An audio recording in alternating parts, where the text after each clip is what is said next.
Bien, papás, cuando se nombra el tema de sexualidad, mamás, papá, por allá, ¿qué se les ocurre? O sea, en serio es la pregunta. Lo primero que se tiene a la mente, ¿qué es? Sexualidad.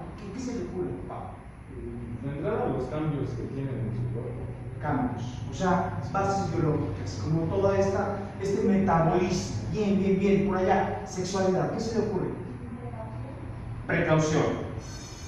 Precaución en cuanto a este tipo de enfermedades. Ok, bien, enfermedades de transmisión sexual. Sexualidad, ¿qué se le ocurre? Responsabilidad en cuanto a el cuidado como estos cuidados prenatales o algo así, o cuidado de no embarazarse. Enfermedad. Ok, bien. Por allá, sexualidad, ¿qué se le ocurre? ¿No? No. Ay, tiene hijos, ¿no? Sí. No los pidió por Mercado Libre. No. Ya, vamos en la misma situación.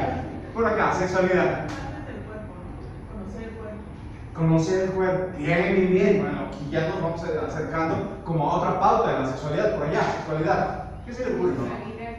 Pues, en cuestión de hijos, platicar con ellos para que no se dejen tocar, no se dejen... Como un cuidado más en el ámbito social, cuidarse ante la sociedad. No ante, ¿cómo se puede decir? Ante ellos mismos, porque pues está mal que se dejen tocar o que los maestros se pasen con ellos o cualquier persona. Ok, bien. ¿Usted, señorita, ha escuchado esta palabra, sexualidad? ¿La ha escuchado?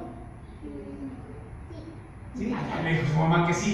Se me hace que me está chocando, señora. No, bien. Es que es demasiado abierto el campo de la sexualidad, ¿cierto? Miren, pasa lo siguiente. Hablar de sexualidad, pareciera que todo tiene que ver con la sexualidad. Todo. Ajá. La sociedad, las relaciones afectivas, las relaciones comerciales incluso, las relaciones pedagógicas, o sea, las bases de la educación están montadas en un plano psicosexual de desarrollo de los infantes.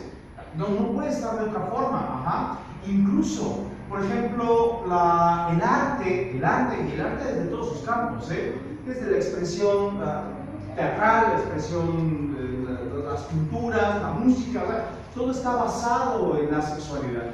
Todo habla de la sexualidad, excepto la sexualidad. Ajá. Excepto la sexualidad. La sexualidad no habla de la sexualidad. La sexualidad habla del poder. Y esto lo saben las sociedades antiguas.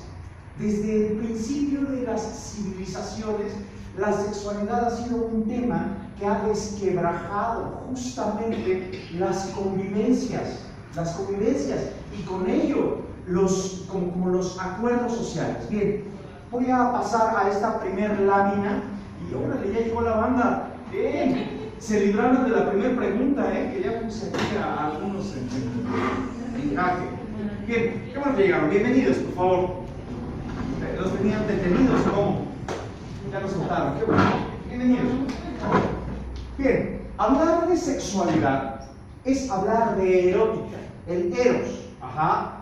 Hablar del eros es hablar del deseo, pero hablar de la sexualidad, la erótica y el deseo en sí mismo es hablar de cuestiones, o sea, está como implícito hoy en el 2018 en todas las sociedades del mundo, está implícito hablar de aspectos morales. Ajá. Está implícito también que si se habla de aspectos morales dentro de la erótica, la sexualidad y el deseo, estamos hablando de las bases de una cultura, ¿sí? Unas formas, una usanza de vida, por así decir. Y si estamos hablando de que hay una normalización, normatividad o una reglamentación para poder llevar a cabo la erótica, el deseo y la sexualidad, estamos hablando de leyes. Ajá. Bueno, no es como ajeno a este tema. Pase, por favor, mire, acá hay un montón de bancas, Si por allá le falta, pues acá hay banquitas, ¿vale?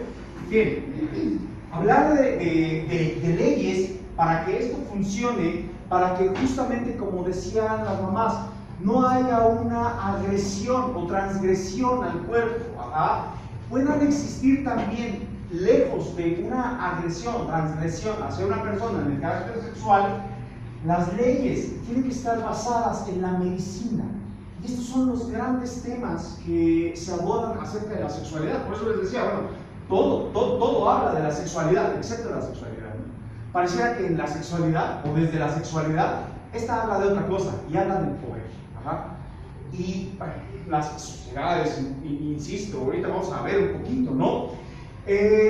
Pregunta abierta, papás, mamás, ¿qué se les ocurre con esto? ¿Qué es eso? Un miembro masculino. Bien, ¿de dónde se les ocurre? Como mera ocurrencia.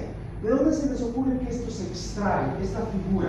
Es una figura, al final, si uno le pone una ficha técnica, es una figura itifálica. ¿Dónde podrían ver esto? ¿Dónde se ve? En los baños de los niños, seguro que sí. En las bancas, en los baños, en los micros, en el asiento del metro, en todos lados está grabado, está plasmado la figura itifálica. Les hago una pregunta, por supuesto con un carácter disruptivo. ¿Será esto entonces la base de una mala educación, andar pintando cosas? Y de esas cosas, figuras itifálicas, por ejemplo, penes, ¿es cuestión de una mala educación? Pregunto. Sí. Sí, ¿por qué sí? Porque es de mala educación. Por Porque no piden permiso en la calle. de acuerdo. Sí. Por favor, se lo anotan. Si pueden tatuárselo, se lo tatúan papás, mamás. ¿Qué edad tiene usted, señorita? 7 años.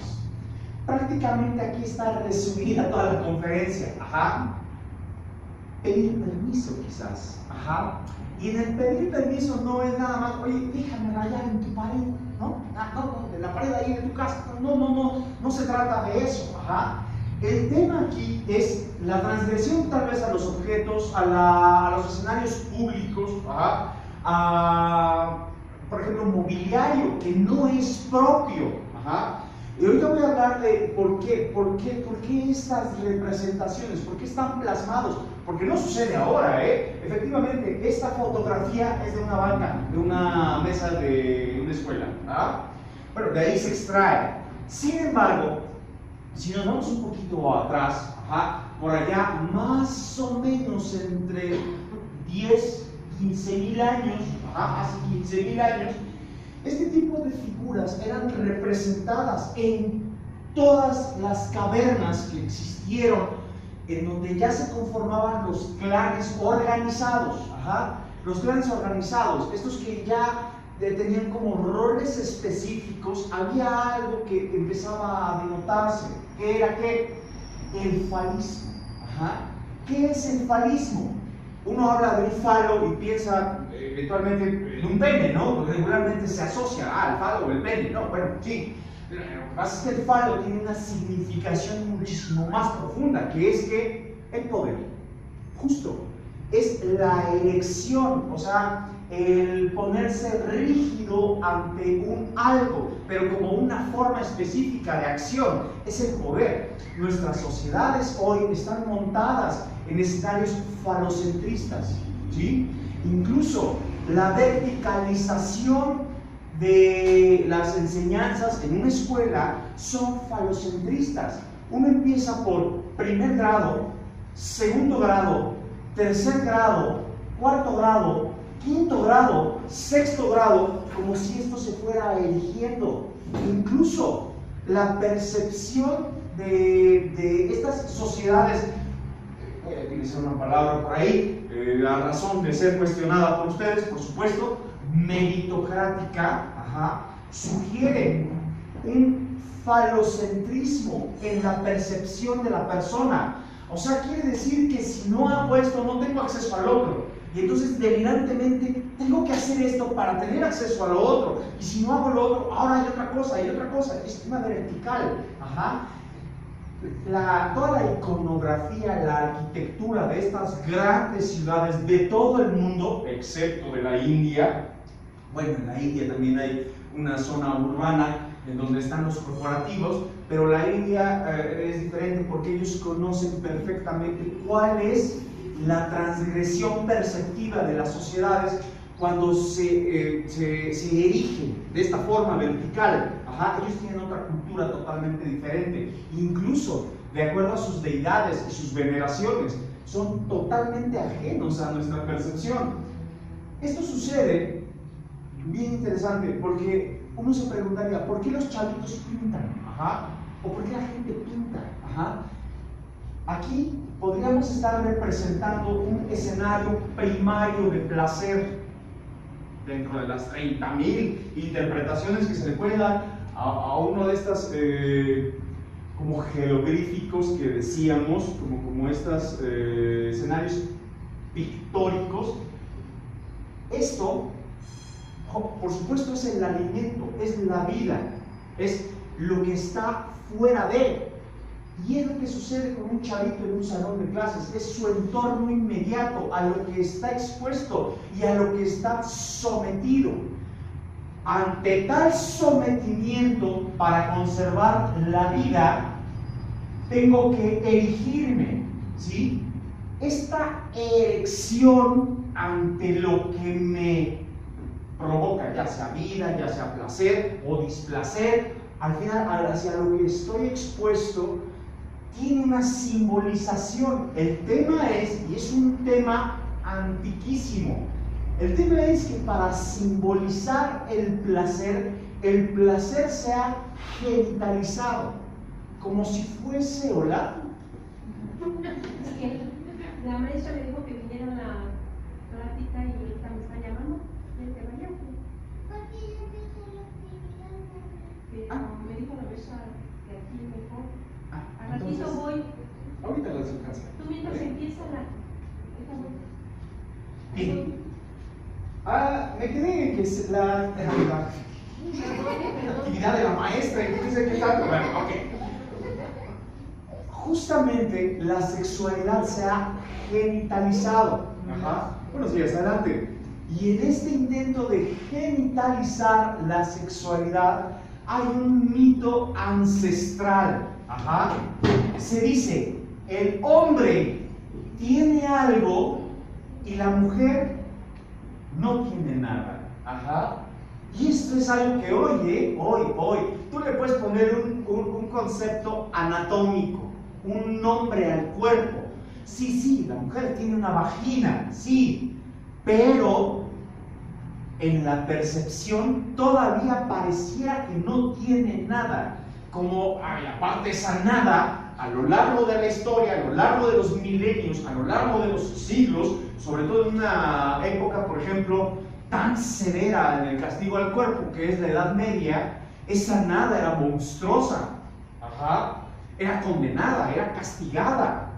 Estos sueños representativos que se dan en la época de la histeria, cuando nace el concepto médico de la histeria, por allá después del 1700 y hasta el auge del 1900, ajá, esta época de las visiones de las vaginas dentadas, ¿no? Sí, claro que sí. ¿Por qué? Porque es la transgresión de toda una cultura que cae de peso, tanto sobre un género, sobre otro, pero que viene a romper toda posibilidad de disfrute, de placer. Ajá. ¿Por qué? Por esa absurda visión, si me permiten decirlo así. Pues como que no tiene nada. Claro que tiene algo, tiene un órgano, y es un órgano tan importante. Es más, si nos fuéramos hacia conceptos médicos,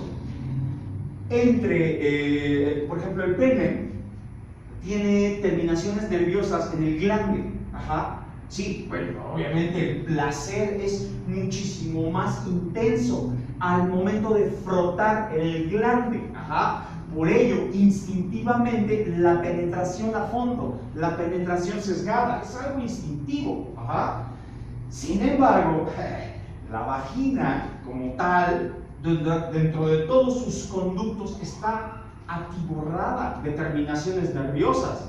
Y entonces, si estamos hablando de un órgano de placer, pues podríamos estar hablando de la vagina. Ajá. Sin embargo, nos falta demasiado por investigar, demasiada cultura y demasiados mitos que desbancar en ese sentido. Y en ese sentido, fíjense, nuestros primitivos ancestros, pues no lo sabían, tampoco nosotros. Ajá.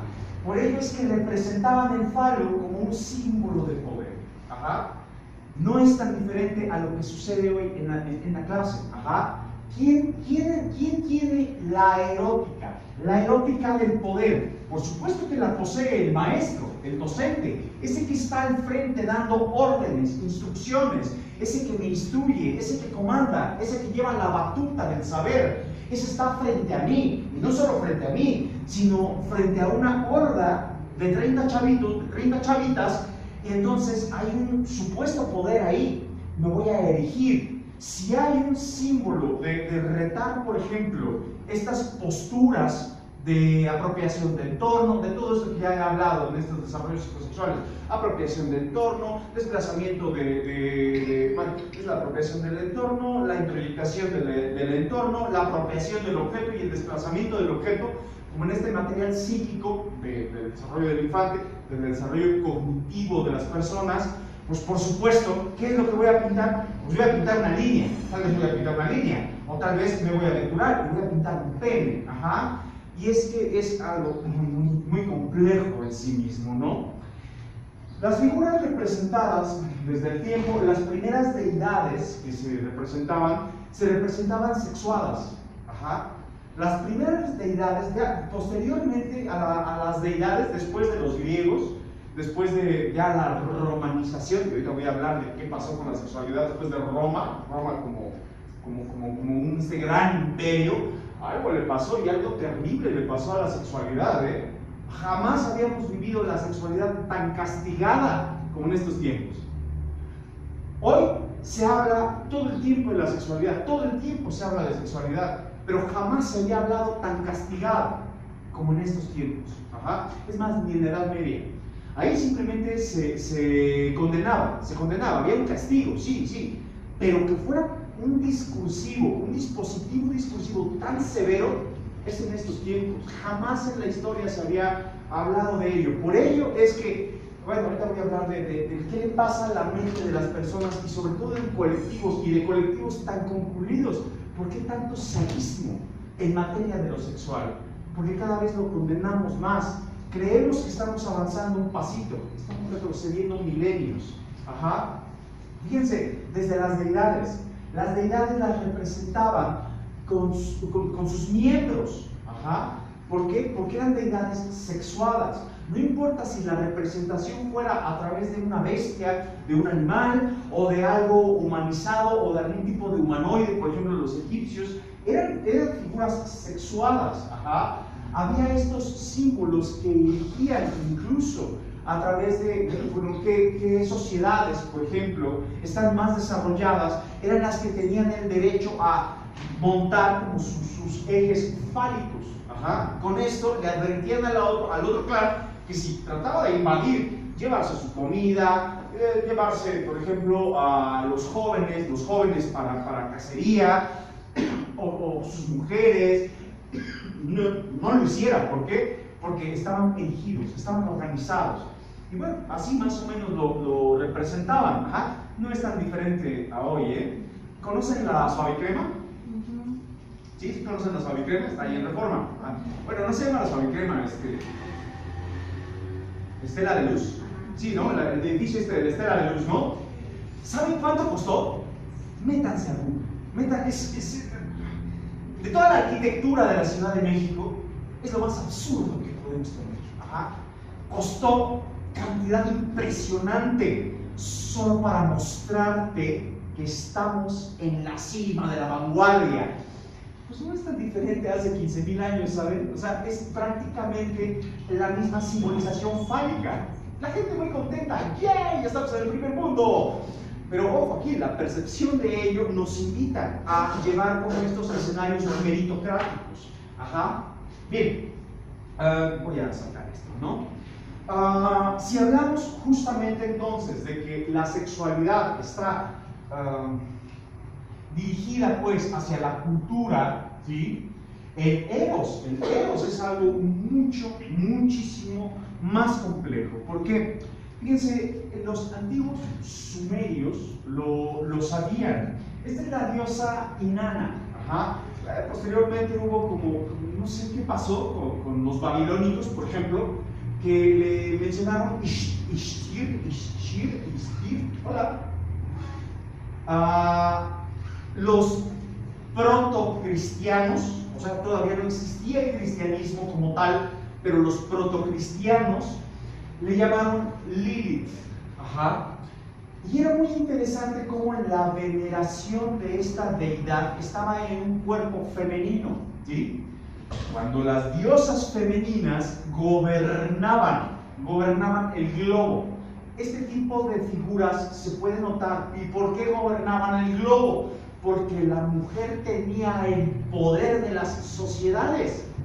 ¿Ustedes creen que hoy la mujer está viviendo escenarios de transgresión de género y que no hay igualdad y que esto es nuevo? Realmente esto es nuevo. ¿Qué tendrá? ¿Qué les gusta? ¿2500 años? Si quieren, ¿eh? Es relativamente nuevo. Pero la mujer gobernó el globo. Obviamente que intereses políticos, hablar de moral, hablar de leyes, y ahora se habla de la medicalización, pues, es cada vez más complicado, ¿no? Retornar a los orígenes de una sociedad libre en tanto a la sexualidad, la erótica y la fertilidad. Esta diosa era muy compleja porque representaba no solo la fertilidad en sí misma, ¿no? La abundancia. No se ve muy bien en la figura, pero hay una sexuación, está sexuada la diosa. Ajá. Y no solamente representaba la sexualidad o la fertilidad como tal, no, sino que simbolizaba el deseo del ser humano. Y era algo muy humano, representado en un dios, una diosa para este caso. ¿Por qué? Porque representaba, por una parte, el saber como una naturaleza de conocimiento primigenio, la vida como un escenario. Ellos no hablaban de cosmologías, por ejemplo, ¿no? Pero sí hablaban de creación, la creación a partir de la figura de lo femenino. Pero no solo eso, sino que simbolizaba la erótica del deseo. Ella estaba por encima de la bestialidad que poseemos, ese deseo de instinto, ese deseo salvaje. ¿Sí se han enamorado alguna vez? ¿Sí? O sea, ¿sí saben de lo que les hablo? Cuando ves a ese ser amado y estás con él y lo hueles y presta, ahí te voy, ¿no? Sí, lo has sentido, ¿no? Bueno, no, véanse una novela, a ver qué deben. Estoy seguro de que sí, ¿vale? A eso es a lo que se refería a Inanna. No nada más era la diosa de la sexualidad, la diosa del deseo, la diosa del cachondeo. O sea, no funcionaba así, no. Era muchísimo más complejo que ello. Ajá. Fíjense, es algo muy curioso porque los sumerios fueron los primeros, la primera civilización que postuló la monogamia. ¿Se entiende el término monogamia? ¿Sí? ¿A qué se refiere? Solo una pareja. De acuerdo. Esta figura de hace más o menos 6.000, 7.000 años es de las... 7.000 años, ¿sí están conscientes de cuánto lío tenemos con este asunto de las parejas y no fue infiel y ya, perro maldito, ¿por qué eres? 7.000 años, ajá. O sea, la Rosa de Guadalupe es... por favor, es el refrito de los sumerios, ¿vale? Pero había algo bien interesante con los sumerios. Fíjense,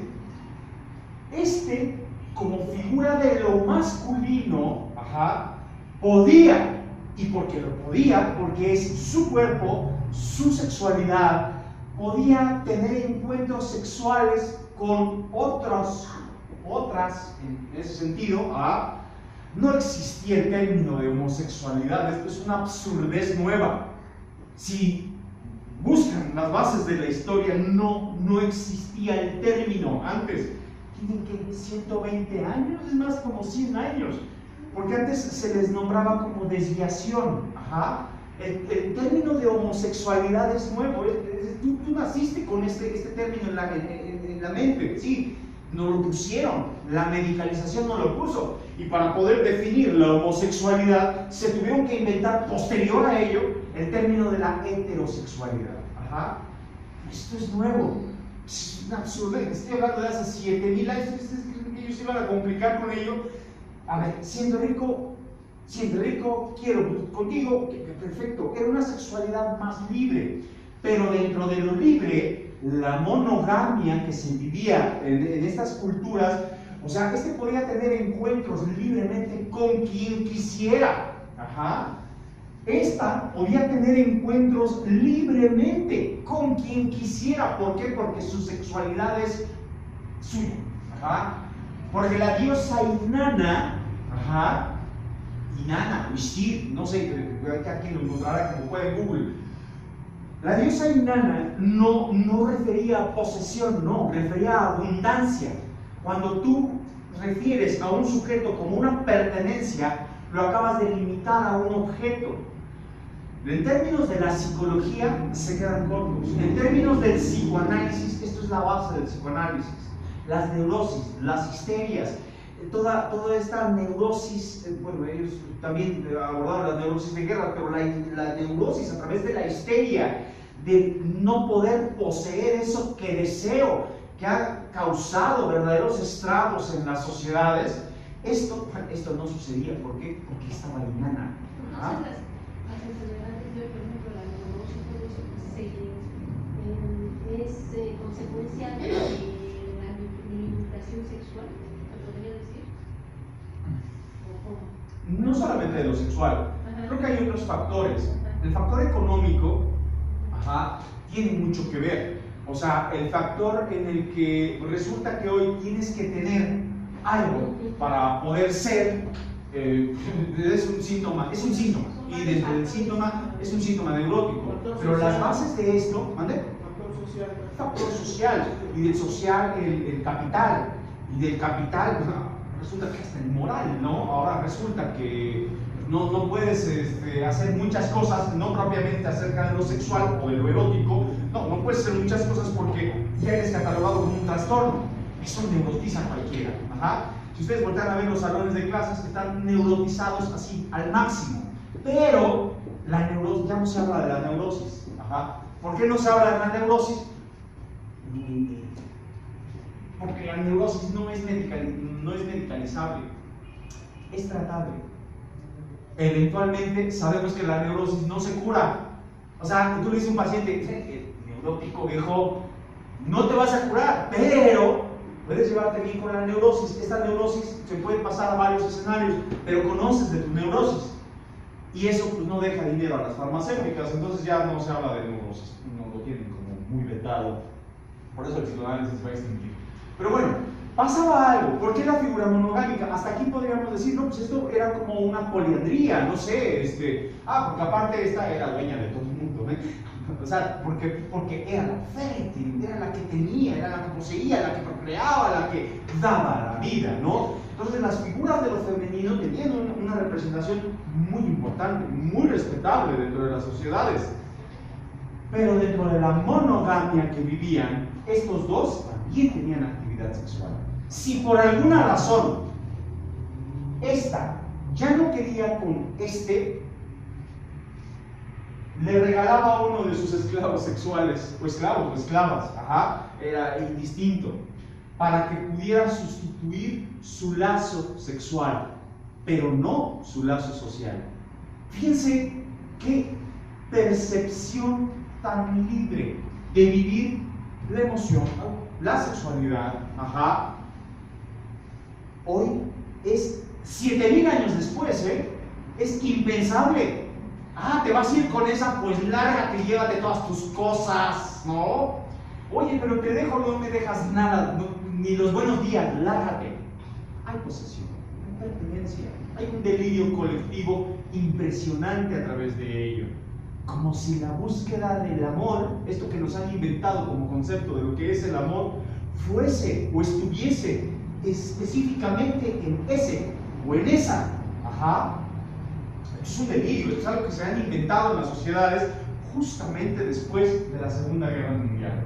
El amor no se vivía en las sociedades así en el 1900, ¿Cómo creen? Es nuevo, es un producto comercial. Más adelante ustedes no lo van a ver, pero más adelante, digo, nosotros no lo vamos a ver, ¿no? Nosotros como generación, pero más adelante el amor se va a vivir de otra forma. Ajá. Somos producto de este escenario de lo social, ¿vale? Bien, voy a lo siguiente, me voy a adelantar, los griegos. ¿Qué pasó con los babilónicos? Fue algo muy complicado, ¿saben? La dinastía babilónica pasó por 5 escenarios. No conozco bien políticamente qué pasó con estos escenarios. Fueron víctimas de algunos desastres naturales, lo cual pues hizo decaer algunas de las grandes sociedades que tenían. Pero los que se instalaron, los que se recorrieron un poquito más hacia el mar Mediterráneo, algo les pasó. Algo, sí se han oído hablar de Sodoma y Gomorra, ¿no? Grandes ciudades de comercio sexual, ¿no? En donde decían que ahí se cometían las peores atrocidades carnales, ¿no? que se pudiera haber. Y entonces era muy curioso porque las ciudades alrededor, se sabía, que decían, ¿qué? ¿Cómo? ¿Están cometiendo una atrocidad? Yo voy a ver qué están cometiendo. Y en el intento de ver qué estaba pasando, pues bueno, Se quedaba. pues un ratito, ya me regreso, ¿no? Pero ya vi que sí están cometiendo atrocidades. Yo fui víctima de esas atrocidades. Ay, por favor, ¿no? Ahora en el 2009, fíjense cómo cambia la historia, nos van cambiando la historia, ¿no? Ahora en el 2009 resulta que los astrólogos sugieren que lo que le pasó a Sodoma y Gomorra en realidad no fue un terremoto.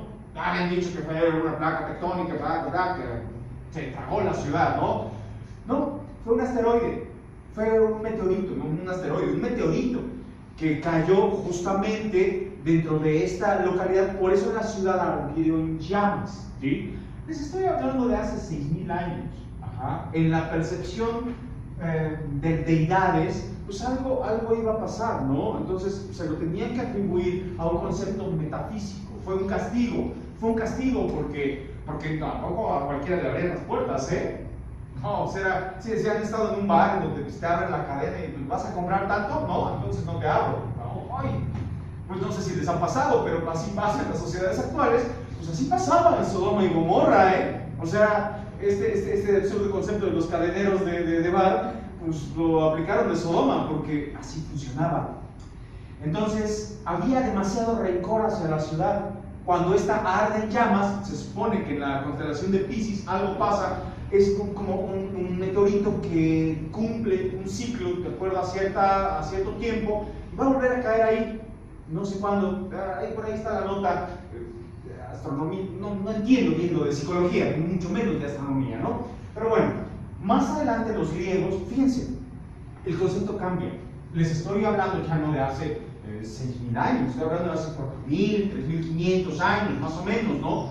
Con las nuevas sociedades como medio político ya, algo bien establecido, algo que seguimos viviendo hasta nuestros tiempos, ¿no? O sea, esta República Mexicana, como está constituido el ideal de la República, que no lo llevamos a la práctica, pero desde nunca lo hemos llevado a la práctica, pero la sociedad como república, los griegos, ellos inventaron pues esto, ¿no? Para que las sociedades pudieran funcionar, sugerían una república. Pero antes de estos escenarios políticos, ellos empezaron a organizar qué es lo que estaba pasando con el ser humano, qué es lo que estaba pasando con estas grandes edificaciones de ciudades, qué es lo que estaba pasando con la naturaleza, el nacimiento de la filosofía, el amor por el saber. Dentro del amor por el saber hay una reproducción muy similar entre la diosa Venus e Inanna. La diosa Venus, la diosa del amor, la diosa de la fertilidad, la diosa de la belleza. Era muy interesante pensar que la reproducción de Venus, como esta influencia sumérica babilónica después, hasta la descomposición del imperio, y entonces los griegos se quedan con estas deidades, pero como ya tenían estructura política, no podía tener el poder la mujer, no lo podía. ¿Por qué? Porque también estaba sucediendo algo. La mujer podía poseer sexualmente a un hombre, a otro hombre, a otro hombre, y al hombre de allá, y al de allá, y a mi hijo, y a mi sobrino, y a quien sea. Algo le estaba pasando al deseo erótico de la mujer. Había que castigarlo. Y como había que ponerle un freno, pues, oye, tranquila. Por ello los mitos de la vagina dentada. ¿Por qué? Porque es monstruoso. Esa nada de que el niño tiene y la niña no tiene nada, pues es algo ancestral. ¿Por qué? Porque aparte esa nada y es monstruosa. ¿Por qué? Porque yo que sí tengo, tu nada me devora. En la filosofía está atiborrado de estos conceptos eróticos. Entonces vamos a ponerle a Zeus, vamos a ponerle a Zeus, alguien que controle a esta mujer, porque si no, nos va a tragar a todos. Y era natural que sucediera. Llegada la adolescencia, por ejemplo, nosotros lo notamos y decimos, ay, es cuestión de la adolescencia. Es más complejo que estos cambios. Las niñas, por ejemplo, niñas adolescentes que llegaban a la pubertad no era a los 13, obviamente, Esto pues es por tanto transgénico que nos metemos, o sea, y por tanta como aceleración bioquímica que le metemos al cuerpo, los cuerpos han cambiado. Pero entrada la pubertad, más o menos, de aquel entonces, como 17 años, aproximadamente, entre 15 y 17 años,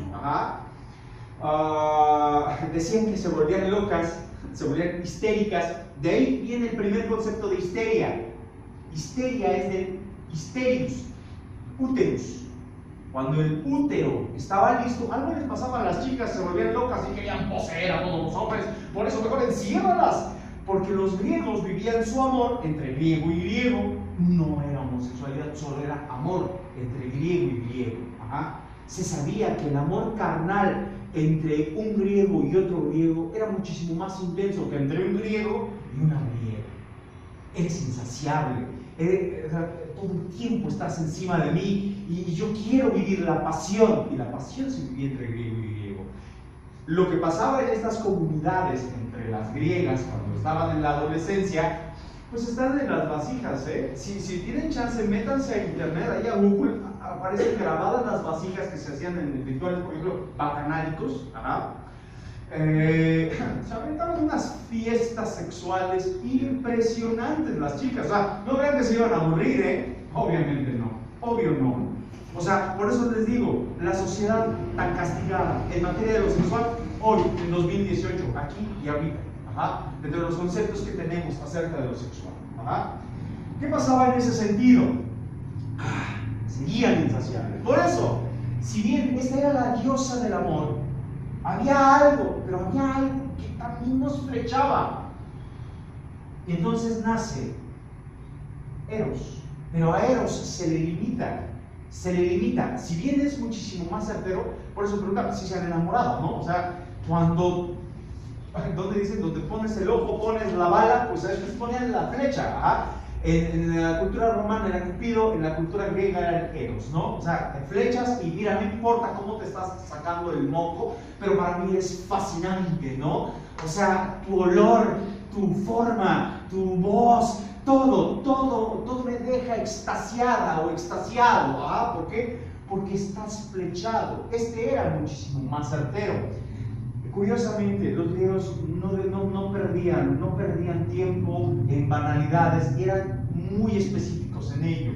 Tenía que ser un dios varón y tenía que ser un hijo varón para que este eje no se saliera de control y le pasara lo que le pasó a los antiguos sumerios. Política. La sexualidad es un tema político, lo sigue siendo. ¿Crees que vives una sexualidad libre? No sé, habría que ubicar la influencia, porque también dentro de la política pasa algo. Los sátiros, mitad hombre, mitad bestia, eran siempre representados, por ejemplo, junto con los campos de agricultura, los campos de la abundancia en cuanto a la comida. Ajá. Las ninfas, unas mujeres insaciables, ajá, sexuales, ardientes y no bueno, o sea, eróticas en todos sentidos. Estas eran representadas siempre en el cuidado de los bosques, la naturaleza, los lagos, o sea, todo lo que es la división de lo que era una diosa enana sumérica. Ajá. De aquí viene el término de ninfómana, ¿sí? Y de allá viene el término de sátiro, ¿sí? Los sátiros y los ninfómanos, cuando nacen, los griegos ya lo sabían, digo, no sabían mucho de psicoanálisis, de psicología, porque no existía todavía, pero ya lo advertían, ¿no? A la par, fíjense, es algo muy curioso, ¿qué pasa con la Roma? La Roma se constituye a través de la violencia. Rómulo, su primer emperador, secuestra a las Sabinas, este gran pueblo comerciante, sí, y tenían mucho poderío en cuanto al comercio. ¿Por qué? Porque estaban cerca de un mar, y un mar, no el mar propiamente, el mar muerto, no, sino dentro del mar Mediterráneo. Esta zona donde estaban los sabinos producía abundancia y eran inmensamente ricos en cuanto a poderío de territorio, de su agricultura, de su pesca. O sea, esto les hizo acrecentar sus líneas comerciales con Egipto, con Mesopotamia, con la ciudad griega, por ejemplo Atenas. Atenas ya se había constituido como ciudad. Y entonces los romanos, este pueblo, este protopueblo, que no eran romanos, secuestran a las Sabinas, las hacen sus esclavas, se las llevan, las colonizan a ellas, les imponen su deidad, las embarazan. Y esa era la idea. Así nace Roma. Así nació Roma, a través de la transgresión. Más adelante, no se sabía el camino en donde se habían situado. Tuvieron quienes les dieran la ruta a los sabinos regresaron y se llevó a cabo esta gran e histórica batalla, en donde las únicas que frenaron este duelo fueron las mujeres. ¿Por qué? Porque en este sentido, por supuesto, desde la influencia monogámica que ya se vivía, que ya había como una noción, una conciencia de la pertenencia, del tú conmigo y con nadie más, y tú eres mía, y yo soy para ti, y ok, estas negociaron con sus esposos. A ver, si tú ganas, pierdo a mis padres y mis hermanos. Si ustedes ganan, pierdo a mis padres, a mi esposo y a mis hijos. O sea, este fue el pilar nuevamente dentro de esta nueva Roma, que constituyó una especie de armonía, pero la armonía, en el intento de buscar la armonía a través de una posesión para la procreación. Fíjense, es que es muy específico, ¿ajá? O sea, fueron secuestradas, robadas para procrear, para fundar una ciudad. En el intento de sanidad se le perdió la figura de la mujer. La figura de la mujer como un ser autónomo, como un ser independiente, como un ser que puede elegir, se le perdió. ¿Por qué? Porque el pacto de este y el pacto de este resulta ser que fue una moneda de intercambio. Y a partir de aquí, las sociedades, tal como las conocemos, creemos que somos como objetos moneda de intercambio o algo así, matrimonios acordados. ¿Creen que está muy lejos de la Edad Media? No, no inventen. ¿Con quién está saliendo? ¿A qué se dedica? ¿Qué? Ay, es un chico de bien. Si es trabajador, ya terminó su licenciatura. Ah, es psicólogo. No salgas con él, déjalo, por favor. O sea, no sé.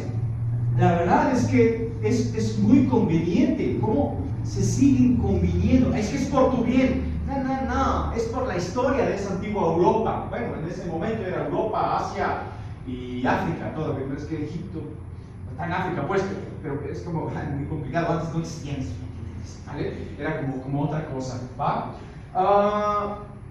En Roma se constituyen los matrimonios por conveniencia. Es en Roma, no es en Grecia. En Grecia se vivían los matrimonios de otra forma. mi amor es con griego y griego, y tú, pues con tú y tus grieguitas, en festín que se están llevando. Pero la república, la sociedad, la política griega decía, bueno, sí, hagan lo que quieran, pero no puede ser un griego ciudadano si no me traes un griego. Y para tener un griego resulta que entonces me tengo que relacionar con una mujer para poder procrear.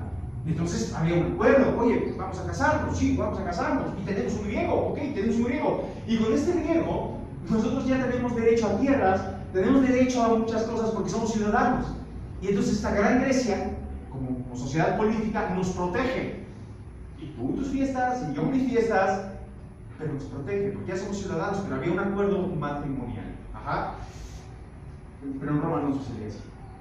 En Roma eran acuerdos nada más, era negociación e intercambio. Tema que ha durado hasta nuestros tiempos, ¿eh? O sea, ¿creen que los matrimonios convenidos no suceden? Claro que sucede aquí en la Ciudad de México. No estoy hablando de un pueblo, o sea, así como zonas rurales, no, aquí en la Ciudad de México. Sigue sucediendo. Ajá. Más o menos para que, ¿por qué les estoy platicando toda esta verborrea? Los sumerios, aquí, se expandieron hacia acá. El imperio se divide en estas 5 dinastías. Más o menos acá, Sodoma y Gomorra estaba por aquí. Ajá. Este es Egipto, esto es Grecia, esto es Roma. ¿Sí? La influencia sumérica llegó así, y llegó así, y así. Curiosamente estos dos no se conocían. Pasaron al menos 1500 años, ¿eh? ¿Tienes idea de cuántos 1500 años? Mucho, claro. No tenían relación. Hasta que Roma, obviamente, dejaba demasiado dinero, los matrimonios convenidos. Se habían apoderado de este territorio que dejaba impresionantes ganancias. Estaban listos para conquistar. Ajá. La conquista de Roma más o menos fue así, en esta dimensión. Todo esto, o sea, estamos hablando de África, Asia y Europa. Nada. Ajá. Era conquista de Roma. Más adelante con Alejandro Magno, bueno, la conquista se expandió todavía un poco más, sobre todo en el continente asiático. Ajá. Su bronca fue que quisieron conquistar este lado. Pues ya. Todo el mundo quiere conquistar Rusia, nomás no. Ajá. Pero conquistaron lo que anteriormente se llamaba Hispania, hoy nombrado España. Y nosotros fuimos conquistados por españoles. Roma está aquí, España está aquí. Nuestra influencia es como el refrito del refrito del refrito de la conquista. Ajá. Por ello es que vivimos la sexualidad tan castigada. Por eso es que, por ejemplo, en Argentina, ajá, bueno, en Argentina pasa algo muy diferente. Digo, la Francia está como por acá, ¿no? Francia, nosotros no llegamos a ser conquistados por aquí. Francia llega directamente a Argentina, a Brasil, y es así como se dan estas influencias culturales. Por eso, por ejemplo, Argentina, Francia, Chile, no, en Chile se vive una sexualidad tan castigada como esta, ajá, por el tipo de influencia europea. Depende de dónde, depende de quién te haya conquistado. Es más, digo, si lo quieres ver en fines prácticos, depende de tu relación anterior, pues cómo te vas a manejar con esta actual, ¿no? Pues sí. Ay, pues es que la verdad es que ya estoy así como hasta ciscada, ¿no? Ciscado, pues pasa, ¿no? Entonces estamos hablando de que el asunto moral, la erótica, el deseo y la sexualidad, pues es un asunto moral, es un asunto cultural. Las 3 grandes caídas de la humanidad es la primera con Copérnico. Se cree, o se creía, que la Tierra era plana, y aparte de esto, que éramos el centro del universo. Y Copérnico les dice, épale, ¿qué crees? Somos estrellas flotantes. No tenía muy definido esto de lo de los planetas, aunque sí lo postula como planeta, pero él sugería que éramos como estas estrellas flotantes. Ajá. O sea, avasalló la cultura y las creencias. No, ni somos el centro del universo, ni somos planos. Y es la primera gran caída de la humanidad como la conocemos ya el día de hoy. La segunda gran caída viene con Darwin. Darwin sugiere que, o sea, es neta, ¿crees que del barro, o de la costilla, o de... No, no juegues. Solíamos ser homínidos. Y aquí el mapa. Pero bueno, la influencia es de África. Ajá. La evolución, digo, así como en la cultura de la sexualidad, la evolución de la especie viene de un poquito más abajo, un poquito más abajo, más abajo, más abajo, más abajo. Por eso estas ciudades son antiquísimas. La Sumeria era antiquísima. ¿Por qué? Porque venía de la África antigua. Pero bueno, el tema es, somos un producto de la evolución de una especie. Y ¡zas! Otra gran caída, condénenlo, quémenlo, hiervan el aceite, ¿no? Y por si esto no bastara, poquito después, 100 años, llega el psicoanálisis con Sigmund Freud, que es la tercera gran caída, que está a punto de borrarse de las páginas de la historia. ¿Por qué? Porque la medicalización es cada vez más severa. Es como esta y tal vez otra generación, la última generación de psicoanalistas que se pueden observar en ese sentido, ¿no? Como en esa propuesta sin precisamente abordar la neuro o la psiquiatría o las bases clínicas medicalizables. Ajá. Porque Sigmund Freud sugería que somos sujetos sexuados, sí, así como lo dijo Darwin, así como lo dijo Jacobson, así como lo sugerían también otros filósofos del siglo XVII, sí, pero no somos nada más sexuados, sino que tenemos un instinto de pulsión, pulsión de vida, pulsión de muerte, y entonces el ello es todo lo que yo deseo, y como es todo lo que yo deseo, y como soy un sujeto social, este yo tiene que regular a mi deseo, ajá, pero ya sin la instauración de dioses. Fíjense toda la desbancada que vino a dar, O sea, ya no necesito una deidad para que me regule. No, necesito una conciencia de mi neurosis. Y necesito una conciencia de que mi ello me va a matar. Porque si bien es mi deseo, me va a consumir en el puro deseo. Pero, como soy un sujeto social, hay una imagen de mí que me dice cómo debo de ser. Y entonces anula el deseo. Por eso, el nacimiento de la histeria, el nacimiento de las neurosis, y esto es tratable. Y como no deja varo, bueno, sí deja varo, supongo, las consultas, ¿no? Pero no deja varo a las industrias, grandes emporios comerciales. Ajá. Pero la caída no fue con esa teoría, sino que fue que esta teoría abarca a la infancia. El niño, la niña, el infante como tal, es un sujeto erótico y sexual en todo momento. ¿Cómo? Este terroncito de azúcar, esta cosita tan bella, ¿cómo va a tener estos instintos tan perversos? No, los instintos perversos los tienes tú por tanta paleada que nos han dado en cuanto a la cultura, en cuanto a castigo, en cuanto a tanta represión del instinto y en cuanto a este absurdo sentido de la completud, ¿no? Creemos que el amor, que la sexualidad, que están como ligados a la procreación, y esto nos da un sentido de completud, pero no nos da sino más que un gran boquete, porque eso no es, y no es desde el instinto como en esta saciedad de instinto sexual, que nada tiene que ver con lo erótico.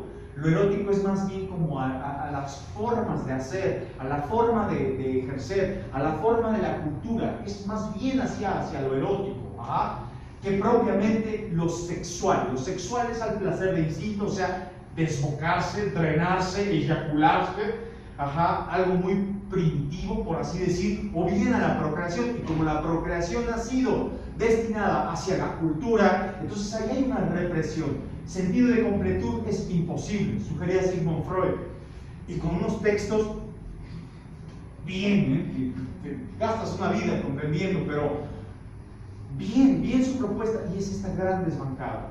Toda la sociedad que vivimos el día de hoy está viviendo justamente los estragos de estas tres grandes caídas. Tal vez hubiese sido mejor quedarnos con esta teoría inánica, ¿no? O tal vez hubiese sido mejor quedarnos con esta teoría de Zeus o de ¿cómo se llama el de los romanos? Apolo, ajá. O tal vez nos hubiéramos quedado con estos neocristianos, por ejemplo, del siglo III, siglo II, siglo III, y ahora sí ya se conforman como el cristianismo, ajá. Ojo ahí, porque los textos bíblicos, la Biblia, la primera Biblia, no fue impresa sino hasta 1600 y tanto, antes de 1650, fue editada la primera Biblia, ajá. Entonces, ojo, antes estos neocristianos pues, profesaban su fe sí, pero su fe no era política, y es más, jamás lo ha pretendido ser. El problema ha sido con la instauración de Roma, el catolicismo, y del catolicismo esta división, hay un catolicismo de fe y hay un catolicismo político, y el político es el que ha transgredido el cuerpo, así, brutalmente. Dígame. Bueno, en esta sociedad, pues sí, como usted dice, es muy castigada la sexualidad, pero aunque uno aconseje a los adolescentes de no hacerlo, hacen libre su sexualidad. Muchas niñas salen embarazadas. O sea, pero de todos modos sí tienen relación. Una cosa, perdón, Sí. O sea, entonces, ¿cómo se debe proceder? Ojo. Corresponder al deseo de instinto tampoco es libertad. ¿Por qué? Porque soy presa del instinto. Corresponder al deseo de instinto, justificando un concepto de amor, no es ser libre, es ser más presa de un estándar de conductas. Pero ¿cómo hacérselos entender de que... No, es uno. Primero uno, ojo aquí, porque justamente con la llegada del psicoanálisis se entiende que la sexualidad no es un tema de los 20 a los 40 años. No, es desde siempre, ¿no? Desde infantes y hasta Se se mueren, ¿no? O sea, ¿por qué? Tenemos mucho viejito frustrado y neurótico, ¿sí los han visto? Así como, no, todos cascarrabias. ¿Por qué? Porque ya no tienen actividad sexual. Creen que la actividad sexual es una erección. Pero eso no sabemos diferenciar entre instinto Deseo. y deseo, no sabemos No. diferenciarlo. Porque ¿cómo se podría...? Por ello es con uno. La cultura es con uno. El infante, el adolescente, extrae la cultura de uno. Esto ha sucedido a lo largo de la historia y no puede ser diferente ahora. En la forma en la que vivo mi sexo, no es como lo parloteo, lo platico, no, es como lo vivo, es como el otro tiene acceso a la cultura de la sexualidad. Es curioso, miren, ahora con esta invención de las modas textiles, por ejemplo, porque antes había ropa, punto, ¿no? Pero ha sido una moda textil que no había. Pero es curioso pensar en el cómo, en el intento de vernos más sensuales, nos vemos más recatados. Es como una era victoriana ultra postmodernizada, como un refrito de la era victoriana. La moda textil que vivimos el día de hoy es muy represiva. No lo sabemos como una ficha técnica, pero se intuye, porque, ay sí, ¿por qué la violaron? Porque andaba de minifalda. Hay algo muy sugerente entre el deseo y el castigo, entre el deseo y la prohibición, y entre la prohibición, la sacralización de ello. En la medida en la que uno vive la sexualidad, no digo que no se pongan minifaldas, tampoco digo que el otro o la otra sea como partícipe de una transgresión o agresión, no, pero digo que en la medida en la que uno se quita peso de los conceptos de imagen, de los conceptos de como todo esto comercial, ahorita voy a hablar de eso justamente, es en la medida en la que el otro puede extraer una percepción del cuerpo muchísimo más sana. En esa sanidad, el infante o el adolescente tiene como la confianza de acercarse, preguntar, moverse, intuir, y no tiene que esconderse de lo social, poniendo en riesgo la salud, poniendo en riesgo tal vez un embarazo, pues, tal vez una enfermedad de transmisión sexual, no, sino poniéndose en riesgo así como en general, solo por ser presa de su instinto. No. Entonces ahí no hay cultura de la sexualidad, ahí hay más represión todavía. Y es algo que no se entiende aún. Sí. Y uno como padre, ¿cómo nos puede...? O sea, usted dice que en uno mismo, pero uno mismo, por ejemplo, está viendo una película y pasa una escena sexual y está tu hijo. Y lo primero que haces es cambiarle o taparle los ojos o... No sé. Nos distrae uno. No, ¿por qué? Sí. ¿Por qué? Pues no sé. A ver. La cultura que Miren. recibimos es así. Miren, me acaba de pasar. Es más, lo voy a decir. O sea, gusto del género, de lo femenino, pero me acaba de pasar. Hace poco fui con una amiga y fuimos a ver esta de Aquaman. Generalmente yo no voy a ver cine comercial porque estoy muy peleado con toda esta industria, pero bueno, fuimos y estábamos ahí y se me ocurre así sacarlo, ¿no? Oh, este tipo está sabrosísimo. La amiga no se pudo más que callar toda la película. Me dice, es que me hiciste sentir incómodo, o sea, siéntate como quieras, ¿no? O sea, simplemente está estetificado, ojo, si se aprecia con la naturalidad del cuerpo, la percepción de los cuerpos, no hay tabú. Si no hay tabú, no hay castigo. Si no hay castigo, no hay culpa. Y si no hay culpa, no hay represión. Y si no hay represión, puede haber cuidado. Y aún con ello, no estamos exentos de que algo pueda suceder. Estamos viviendo en una sociedad delirante que cada vez se va a poner peor. ¿Creen que con estas leyes vamos a poder solucionar este asunto de la sexualidad? Olvídenlo, lo que estamos haciendo es echarle más leña al fuego. Esto va a arder hasta una situación insoportable. Sodoma y Gomorra evidentemente son y se verían en las páginas de la historia como un paraíso al tipo de sociedades al que nos estamos dirigiendo. ¿Por qué? Justo por el tabú, justo por el castigo, justo por no sé, algo como moralino, ¿no?